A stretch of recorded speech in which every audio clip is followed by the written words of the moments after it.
From India's capital, Delhi, I'm Tulika, and this is the Press Xpress In Depth podcast. Now, as the election goes fever pitch in India, the neighborhood is on a close watch. What would the result really mean for Bangladesh? Meet my two expert guests today, Professors Harsh V Pant and Professor Lailufar Yasmin.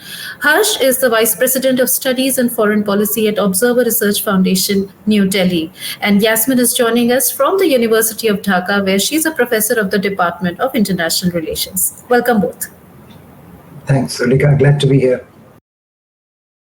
Thank you. Thank you both for joining us today. Really glad you could make it. And Yasmin, I want to start by asking you about India-Bangladesh ties. Now, in the last 10 years, India and Bangladesh have grown really close together. The two leaders are really committed to taking the ties forward even more. Is there a sense of security in Dhaka that the Modi government will win a third term? And what does it really mean for Bangladesh? Thank you for having me here. As we can see, as you say, Bangladesh-India relations in the past 10 years, it has taken a new level. From academic perspectives, what we see is that there are more institutional ties, there are more continuity, and there are more interdependence between the two countries that developed over the last 10 years. So with the next election, election is an internal affairs of India. But here we can see that, in Indo-Bangladesh relationship, India's foreign policy with regard to Bangladesh remained more or less same in the sense of commitment to Bangladesh, in the sense of, trade ties and other ties. As you say, that there is an apprehension that the current regime in India might win. There are, of course, certain, apprehensions, but certain sense of continuity is also there in Bangladesh border. Whether or not the government changes, whether or not there is a change in India's power structure, the ties always have a sense of continuity with some apprehensions. And apprehensions is what I want to ask you about, Harsh. Also, there are some key identifiable issues, and the Citizenship Amendment Act is one of them. India will provide citizenship to non-Muslim persecuted minorities from Afghanistan, Pakistan, Bangladesh. Do you think this will impact ties between India and Bangladesh going forward? See, I think some degree of apprehension in Bangladesh and in other capitals in the region is quite natural, given that transitions from one government to another and often come with certain changes. But I think in this particular case, what we are witnessing is that both at the top leadership, as you mentioned in your introductory remarks, remain very strongly committed to India-Bangladesh relations. So we have seen both Mr. Modi and Prime Minister Hasina, working differences in a certain manner and coming to certain very productive conclusions about the state of this bilateral relationship. Now, but this particular issue of CAA, of course, is also not new, because the CAA was introduced long back and now it is being operationalized. So in that sense, while some of the apprehensions when it started off 4 years back, when this debate started off, would have been more potent, today I think that potency is somewhat less of a problem, because I think Bangladesh also perhaps understands where India is coming from, given that it has been now 4 years into the making, and 4 years of debate, discussion and operationalization has brought into some degree of, understanding in Bangladesh about the issue. But certainly I think, broadly there are going to be some, challenges which the two nations will have to overcome. But I don't think that this is in any way going to be a precipitous moment in that sense, or an inflection point in that sense, given as what Professor Yasmin was saying, that institutionalization of the relationship has happened. And that means that a lot of the differences, even on CAA, can be resolved at an institutional level. And I think particularly at the level of the top leadership, if Mr. Modi continues in office, then I think it would be with Sheikh Hasina, with Prime Minister Hasina, the relationship that he has developed allows the possibility of a resolution of most of the challenges, including if some of the challenges emerge out of the CAA. So, right. In fact, the bill was passed in 2019, and it's not a new issue, but Bangladesh has always expressed its apprehensions, and it is a big challenge going forward. In fact, there is diplomacy at one level, and there is the sentiment among the general public at another level. And there are also fears that CAA will push millions of undocumented Indian Muslims into Bangladesh. What are your views on this, Yasmin?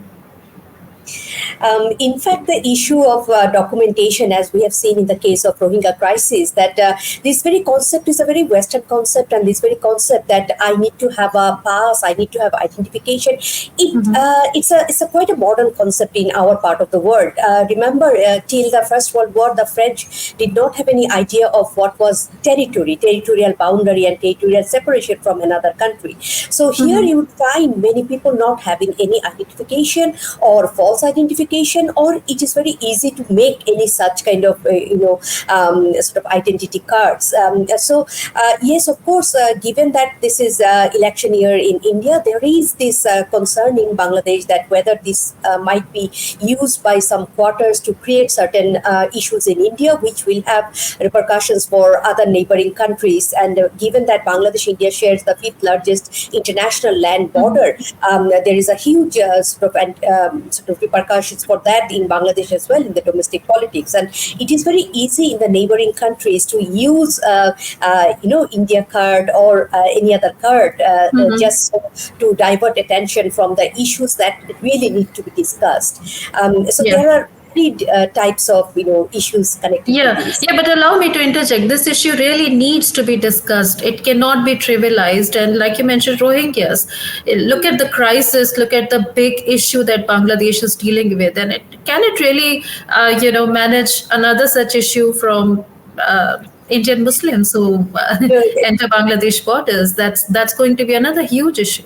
Absolutely. I'm happy that you pointed it out from that perspective that, yes, we are giving home to about 1.2 million Rohingyas. We have international assistance, which is dwindling very fast, which is replenishing very fast. But at the same time, we cannot handle any such, another sort of load of refugees or undocumented people, because, they are at the end of the day, they're human beings. They need a country.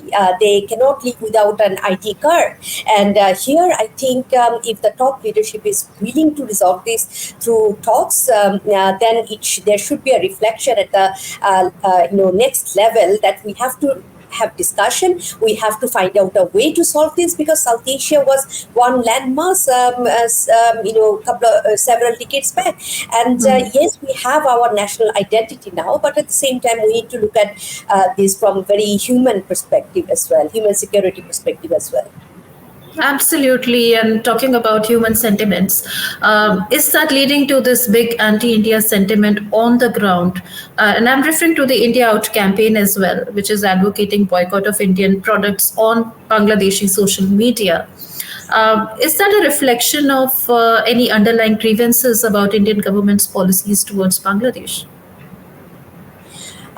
In fact, I didn't find that from or who started it or from which point it started.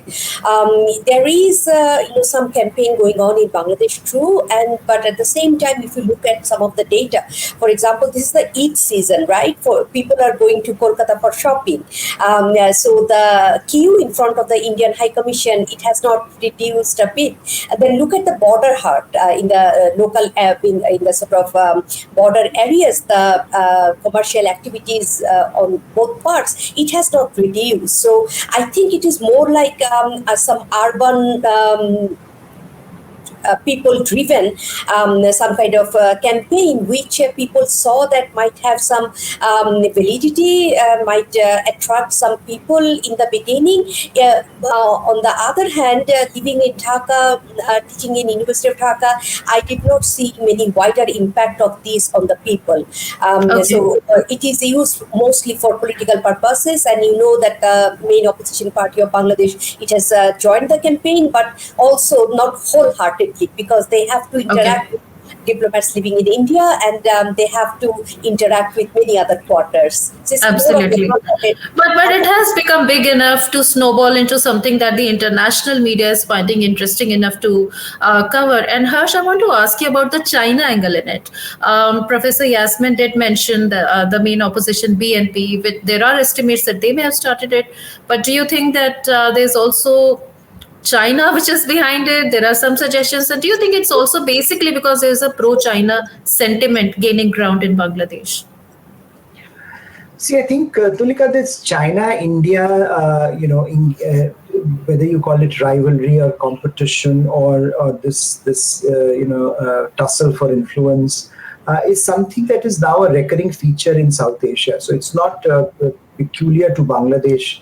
It's not peculiar to any one of any particular country in South Asia. I think it is happening everywhere, and maybe the India Out campaign that started in Maldives. Maybe that has been certainly being seen as an inspiration in Bangladesh's case as well by certain actors who may not want a very productive India-Bangladesh relationship. But if you see, in Maldives, for example, certainly there was a lot of Chinese influence in the India Out campaign. That goes without saying, and I think what has happened since then, it has been quite clear. So if you want to take it into that framework, that look, there are certainly going to be an encouragement by certain Chinese actors into what is happening in Bangladesh. That may I think that's very likely to be true. But at the end of the day, India-Bangladesh relationship has to exist on its own two legs. It has to exist on its own strengths. And I think there are enough strength areas, strong areas where which allow for some of these possibilities to be marginalized. So what perhaps can happen easily in the context of other countries cannot happen that easily in the context of Bangladesh. And as we've been talking, this is certainly there are pockets. There will be some influences amongst some segments of youth that will be driven by an anti-India anti-India campaign can be used to mobilize them.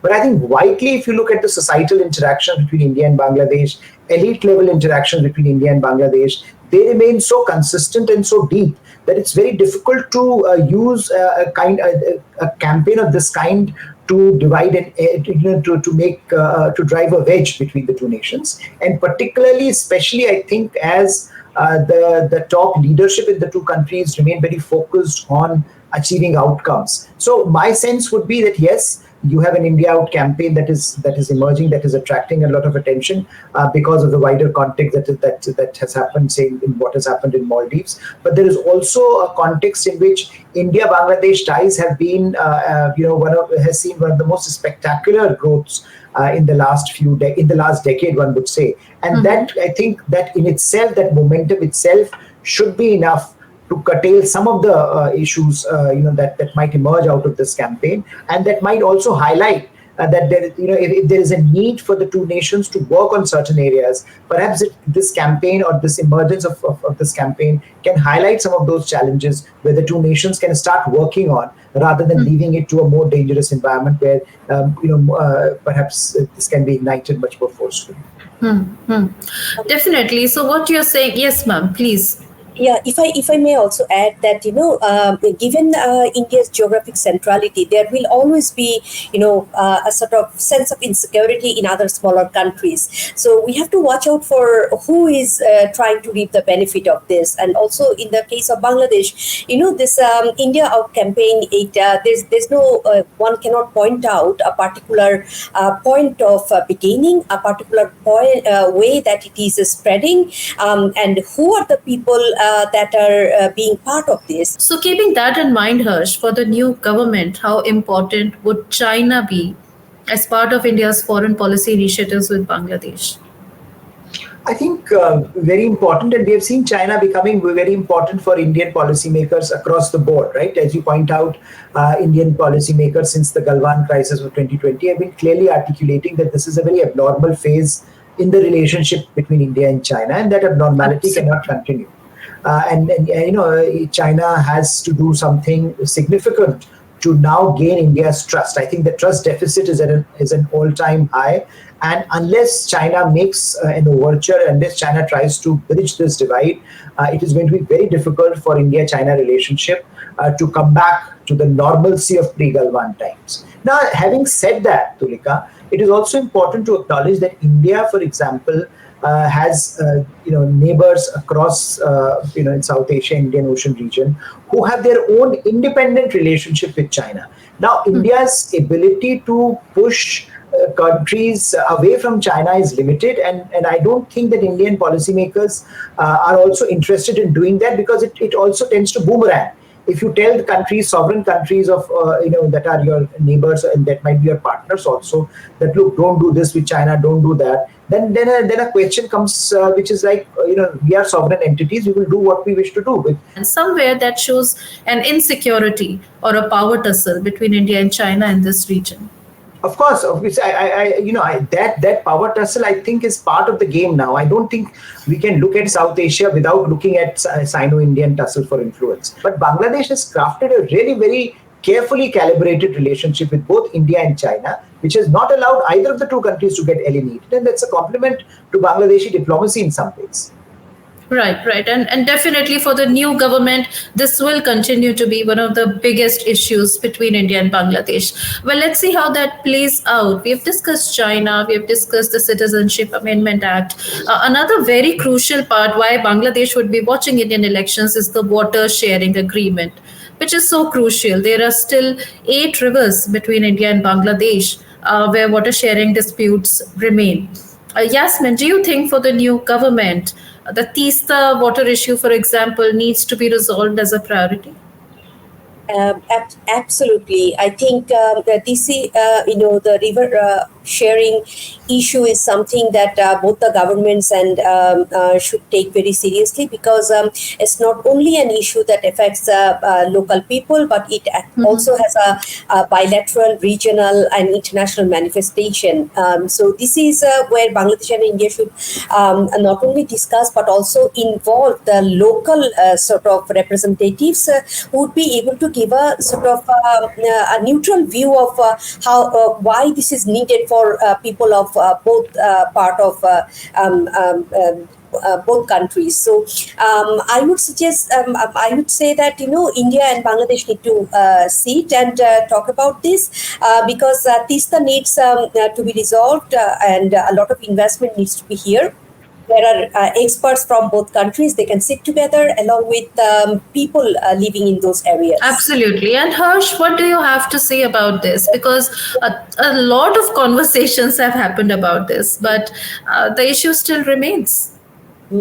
Yes, and I think Tista has to be resolved and should be resolved, and I think it would be a great sign of the strength of the relationship if it gets resolved.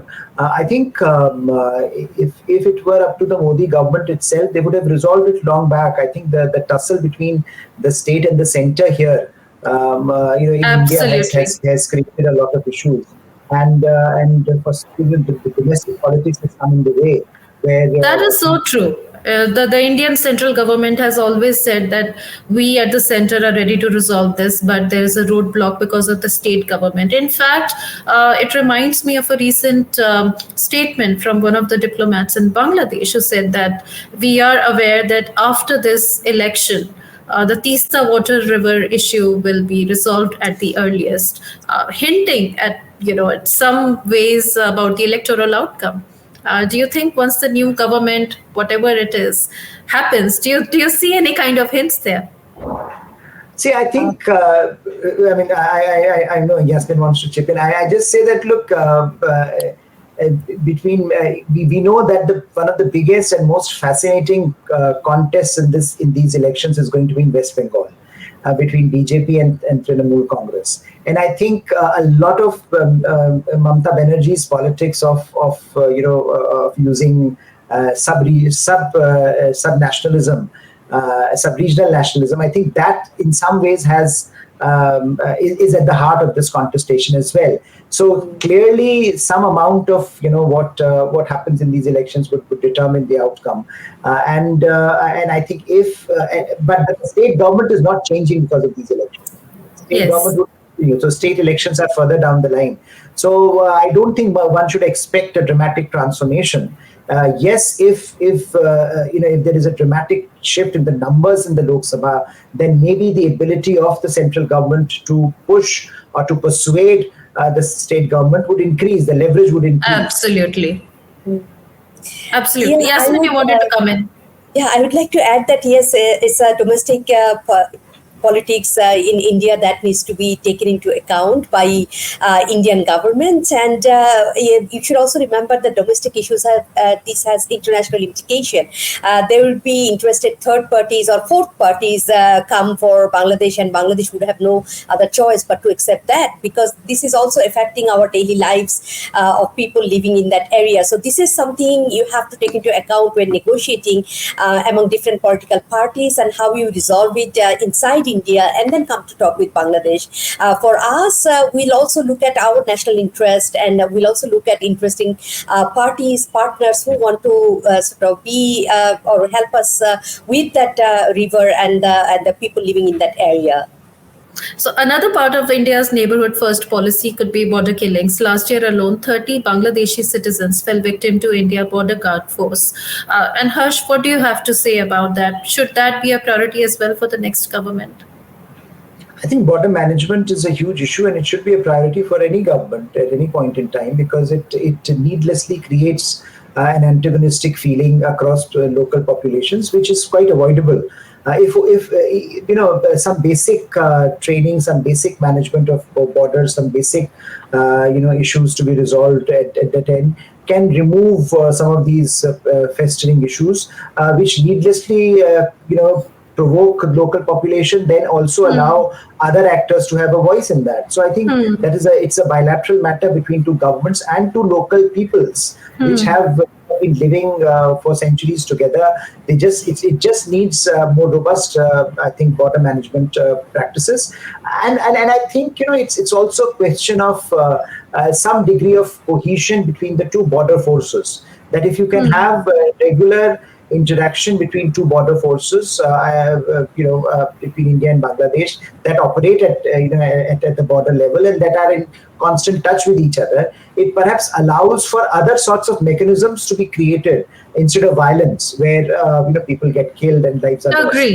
Agree, but there's also the unfriendly attitude, and Indian leaders have often been in the news for using terms like illegal infiltrators, termites. So this creates a very unfriendly and a very anti-India sentiment on the ground in Bangladesh. India and Bangladesh share more than 4,000 kilometers of land border. Yasmin, what are your views on this? Yes, actually, this is an issue that is discussed here a lot, and in a bilateral relationship, any kind of misstep taken by any party that can flare up to a gigantic proportion. This should be in the mind of both, border forces. So any killing or any shooting, this has a sort of repercussion not only in the local area but in the domestic politics, and gradually it affects bilateral relations. So while political leadership, they are high-level political leadership are committed in developing a bilateral relationship to the next level. But if this kind of shooting take place, it does not bear well in the mind of Bangladeshi people. Those are, our neighbors. Those are our friends. Those are our, parts of Bangladesh who are being shot without being warned. So. To understand that if there is an illegal sort of relationship taking on, there is a recipient on the other side of the border as well. But it is this side that the shooting is being taken place. So there has to be that particular, thought and particular way of managing the border areas. And in this context, I agree with Professor Harsh that border forces of the both sides, they have to work very closely, but at the same time they will have to learn about the what are the issues, what are the problems that actually make this border area unstable, because it's not only that on Bangladeshi side this happens, but it also happens on the other side. As I said, without a recipient, that this will not happen on Bangladesh side. So there is a cross connection, and this is where you need to sort of pay attention in bilateral relations. But there is a deep disconnect that India benefits more, and that's the general sentiment in Bangladesh, that between India-Bangladesh ties, India is always the bigger beneficiary. For example, Bangladesh has recently given Chittagong and Mongla ports to India, but is still waiting for permission from India to use its land ports and seaports for exports to Nepal and Bhutan. So here comes the question of India's neighborhood policy. In this entire South Asia, we have seen a mentality of mistrust or distrust against neighbor. It works. There are, of course, reasons behind this, but at the same time, we have to understand we live in 21st century where connectivity is much more important, where relationship at the private level can have manifestation at the public level. Therefore, I would suggest that once again both India and Bangladesh have to have discussion, have to learn about the ground level realities, and it has to be a relationship of reciprocity, not only give and take. So this is something that needs to be understood by Indian policymakers. Yeah, well, the question is, Yasmin, also, are there any discussions about which new government will be formed in India and which new government will be more likely to fulfill this interest of Bangladesh? As I said at the very beginning, that it's a very domestic affair of India, but at the same time, when it comes to India-Bangladesh relations, we have seen India has its on foreign policy issues. Both the parties would act on India's national interest, as Bangladesh would too. But Harsh, what are your views? Do you think India is the bigger beneficiary when it comes to Indo-Bangla ties? And after the electoral outcome, do you think this needs to change? Given the centrality that India has in the South Asia, given its geographical contours, given its connectivities to other neighbors, I think this is going to be a persistent challenge, and this is not a challenge specific to Bangladesh. All countries in the neighborhood feel the same. They often acknowledge it in different ways, and they often push back in different ways. Now, I think some of the ways in which India certainly can demonstrate, and has also tried to demonstrate, is that look, when you had the maritime dispute resolved, it was resolved by this government, and it is unlike China, which has not accepted the verdict of the arbitration tribunal of the vis-a-vis Philippines. Despite the fact that the verdict went against India, India did say that, look, this is all right. This is now the verdict has gone in favor of Bangladesh, and we renounce our rights on the maritime borders. So I think there are ways of this kind where India has or should try to demonstrate its ability to be large-hearted, and I think only only by doing this can India actually overcome some of the challenges. Now, in my view, again, there are limits to what India can overcome. I think even if India does everything that the Bangladeshi government today is asking, I still think that there will be enough of a anti-India sentiment in Bangladesh which will emerge here and there, because that's the structural nature of the relationship. You will always have perception that India is the bigger country, overbearing, it doesn't listen to us. But I think it is for India as a bigger country, as a more powerful economy, to drive through some of these challenges. And also, I think connectivity and regional integration are two issues where India certainly need to do more and take the leadership. I think we have seen, for example, that the India, Nepal, Bangladesh, where the hydro connectivity is being pursued now. That is one area where more can be done, more should be done. And trilateral partnerships, Bay of Bengal partnerships need to be encouraged, because ultimately, without regional integration, without regional connectivities, India will also not be able to reap the benefits of a country, for example, like Bangladesh, which is doing well economically today. So I think it is the mutual interest of India and its neighbors to work together to create a more synergistic environment. But sometimes I think the challenges will continue just because you have a great disparity between two nations, between India and Bangladesh, or India and Nepal, and you will never have a perfect relationship. This is something, as a teacher of international relations, when I teach introduction to IR, we teach geography is a fact here to stay. There is always a big country, small country dynamics plays. For example, there's a saying in Mexico that we are so far from God but so close to America. So here in Bangladesh, we also say we are so close to India but so far away away from God. This will always be there, let me say, from a very academic perspective.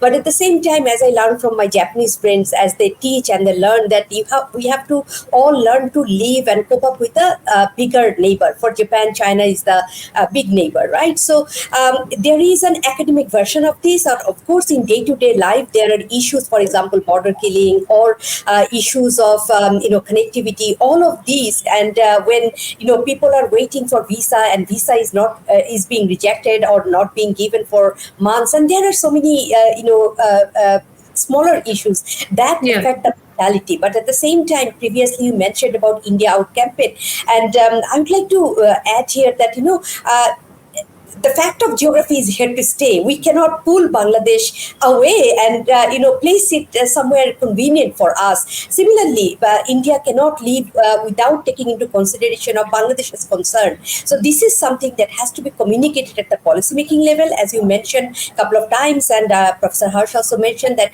political leadership, they have their commitment, but it has to be channeled, manifested in so many other areas where people of both countries, they will not harbor any sort of negative sentiment towards each other, because it's an age of complex interdependence, and we have to learn to live with each other, whether we like it or not. Right. The new government, which neighbor would gain more priority and why? See, I think in more ways than one, the relationship with Bangladesh is such that you don't really have to make a new call on it, because the parameters are established, that both the governments in Dhaka and in New Delhi have been working assiduously towards making it work. So you don't have to reinvent the wheel here. I think in some cases, for example, I mean, Pakistan, of course, so we don't know what might happen. And the focus has been away from Pakistan for the last. So if there is if there is a shift towards that, that would be big news, right? Because India would be talking to Pakistan again if that happens. But with Bangladesh, normalcy is often underappreciated. Normalcy is often, that, these are normal relationship.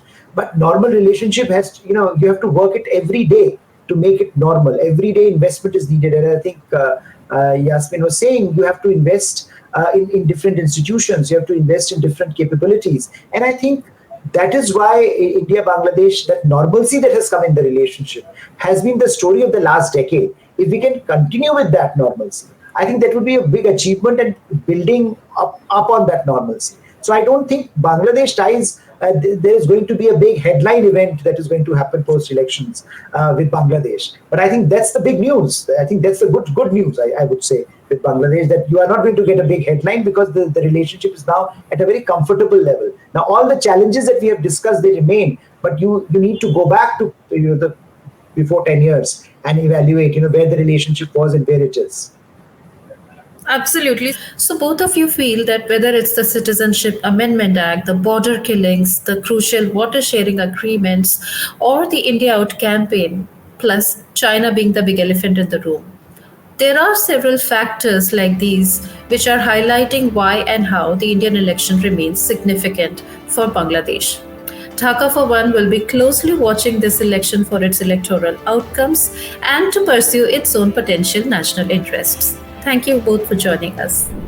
And for our viewers, do feel free to connect with me on Facebook, X, or email. Till we meet next time, it's Namaste from Tulika.